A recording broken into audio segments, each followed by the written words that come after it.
Welcome guys, Brandon here from Terminated Gaming, and once again we're back on World of Warships with another replay, this time once again with Zane, and this time again we are running DDs, and the same DD. Both of us are running our Frieslands. This is the first time that we're both taking out the Friesland together. So Friesland is a pan-European DD with no torpedoes and no smokescreen. Sorry, no torpedoes, but it does get a smokescreen. So the Friesland is strictly just a gunboat. It is still really good at anti-aircraft defense, has hydroacoustic search, so it's not completely blind in its smokescreen, but it also can't spot for itself, unlike what would be the Smallland if it had smokescreen, or any DD that has radar, or think of like a Belfast in that sense. Anyways, this match is a Tier 10 game on the Greece domination map, and like I said, this was our first time taking these out together. I had played the Friesland once before this game, and this is Zane's first time in the Friesland. Zane's going to find out really quickly that even though he might have the most powerful AA for a destroyer, one of the most powerful AA destroyers, he's still going to be a focus of aircraft carrier. And so I'm holding my AA back because there's no reason for me to get myself spotted in this situation. Zane's going to end up going and contesting B, and I am going to go for A, because we are, of course, the only two DDs on our team. There are two enemy DDs on... there's two DDs on the enemy team, one being a Ostergotland and the other one being a Fletcher.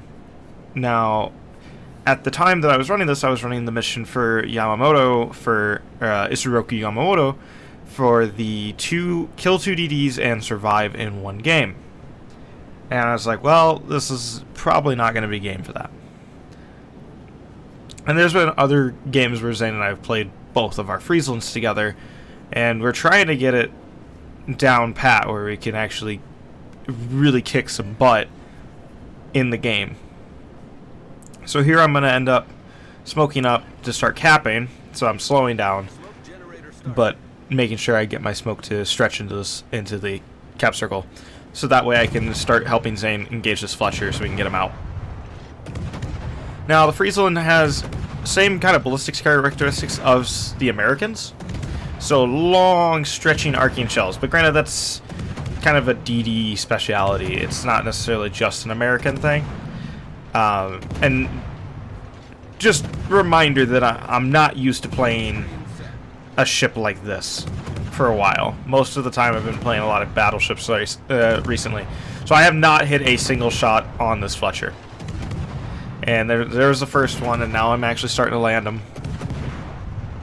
Zane's actually, I believe, smoked up and he's hydroing this guy off to the left of the screen. So we're both engaging this guy. I finally got a fire, because that's the one thing with firing HE out of these, like the Friesland, is the fact of the fire chance. It's kind of like with the Harugramo, you'd like to fire HE just so the fire chance. At least that's what Zane does, and he's got 180,000 damage games because of it. Zane's telling me here that he can no longer hit the Fletcher, so I turn and just focus the Fletcher while he is actually shooting at the Alsace. I stopped firing at the Fletcher because I figured I was going to get him with one of the next salvos, so I switch over to start helping Zane with the Alsace. Now, I turned to help Zane with this because the Alsace is charging at Zane. Zane leaves his smoke screen, and I keep telling people they need to start shooting this Alsace, as the Alsace could easily take Zane out in this situation. The Enterprise launched torps against the back of the Alsace while I'm still laying fire into his front, and Zane's also laying fire into his front.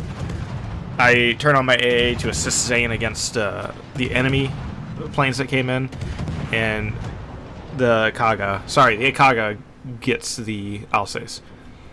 So now we are 2 kills up. I got one of them being the Fletcher from the enemy team, and then the Kaga got the Alsace, but our FDG was also taken out in that same time. So this cap's been contested for a while. By the enemy Ostergotland. So the Ostergotland doesn't have smoke. But he's still dangerous to me. I am telling my team to focus down the Mogami as the cruiser, and then I get spotted. So I know that the Ostergotland is near. But we don't know exactly. So I go around the corner, and then I find out where he is based on the fact that I'm no longer spotted right now. So I'm waiting for my smoke screen to come back. My AA is on here. And looking back on it, that might have been a little bit of a miscue, but now I am turning leaving my AA on, but I'm turning my smoke on. And sadly, I made the misplay of doing the priority sector way too early, so his planes get to go and attack Zane pretty quickly here.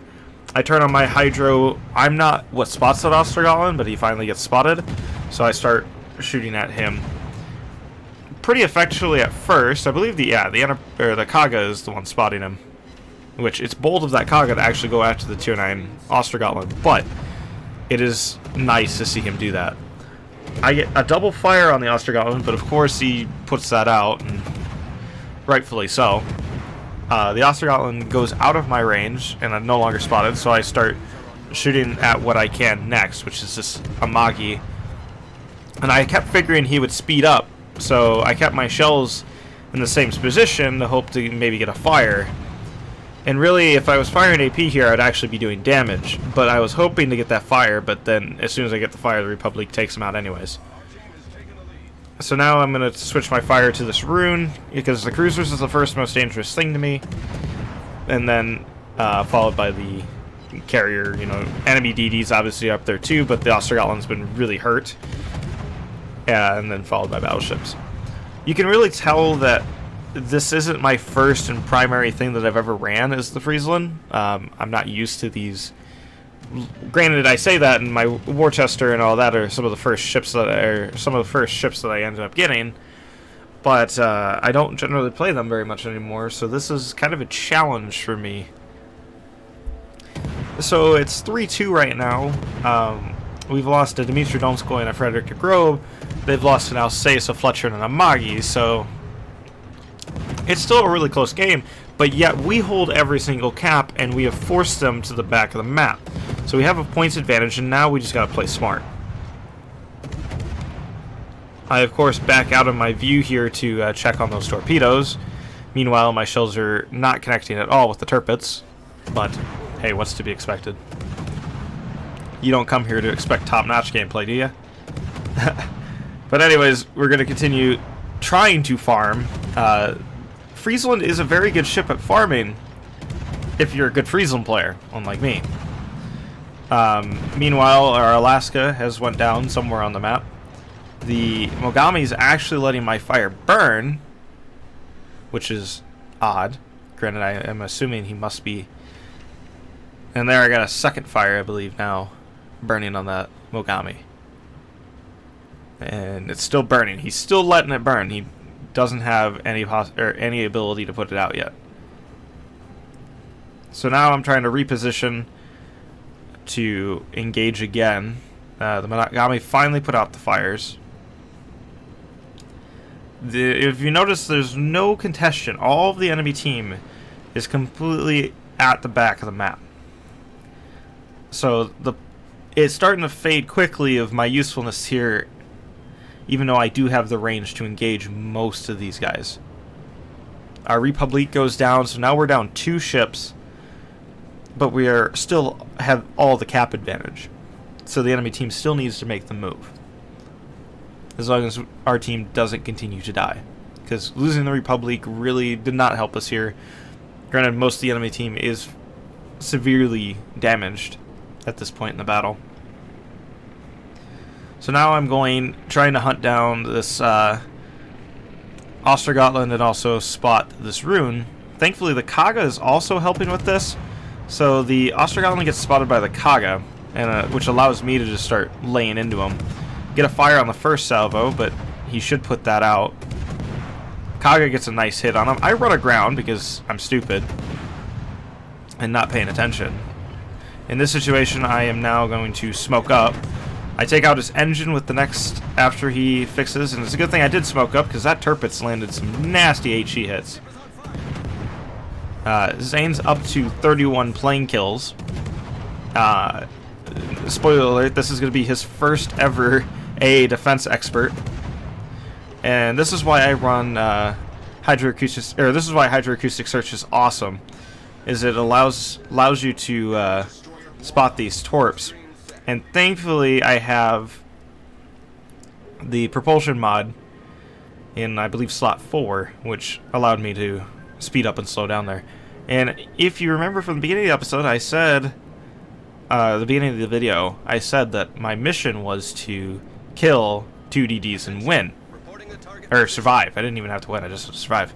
So at this point I have my 2 DD kills, but we're still, you know, the game could be lost. So I was telling Zane, it's like, what do I do? And Zane's like, well, you should just go for the mission and not.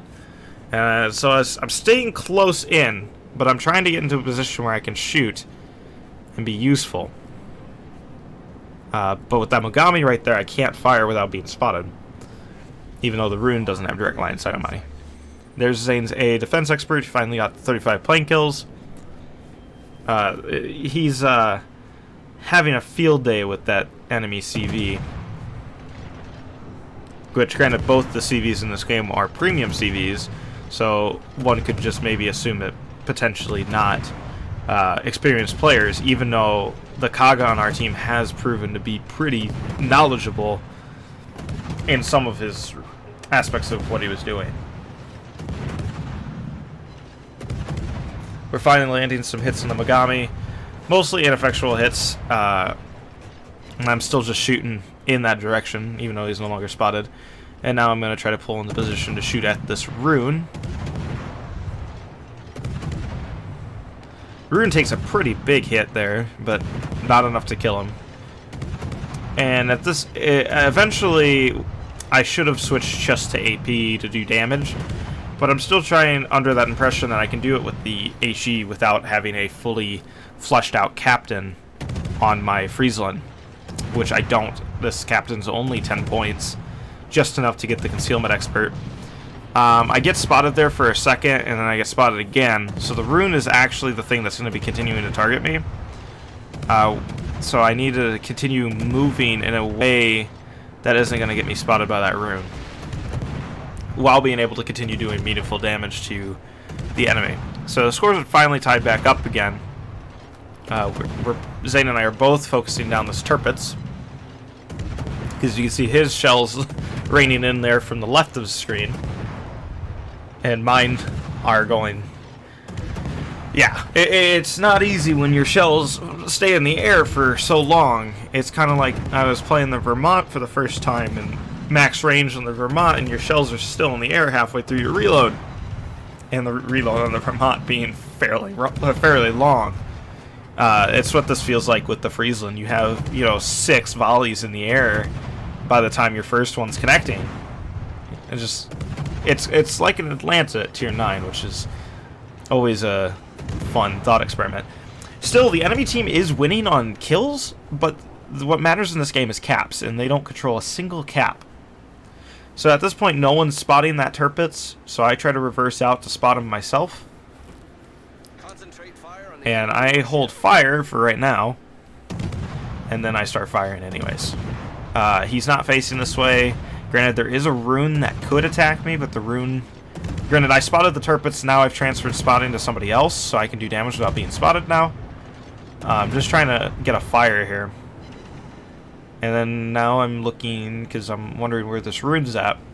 And this rune is actually pushed up, which is smart, because he realizes he needs to get a cap in order for his team to win here.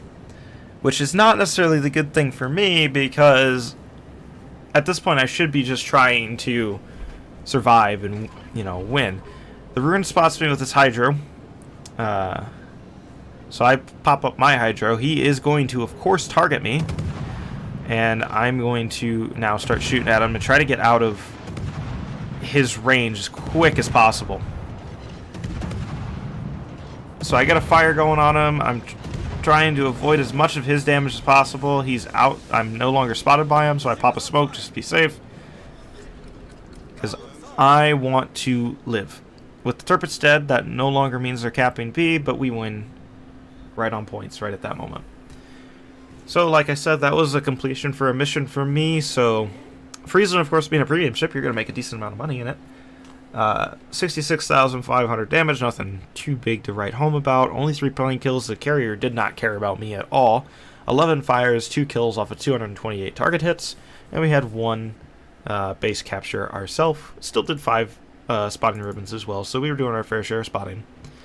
I came top of the team with 2,073 base XP, and Zane came second on the team with 1,959. Zane also got an A defense expert for 42 plane kills, his first one he ever got, and he got it in a destroyer. Yeah, I get it, it's a pan-European destroyer, so that's their whole gimmick. Our 2 kills were against the Tier 9 Ostergotland and the Tier 9 Fletcher. Then we did a decent amount of damage to several other ships, including 6,666 damage to the Turpits. Just wanted to point that out because I thought that was funny. Most of our damage did come from direct hits, which was 50,000. Not very much from fires, but this was before I was boosting fire chance on my Friesland. And then finally, credits, because it is a credit-making ship. We made 1.5 million credits off of a whole bunch of modifiers from flags and stuff. Decent amount of credits, decent amount of XP, and Commander XP. Shut up and sit down.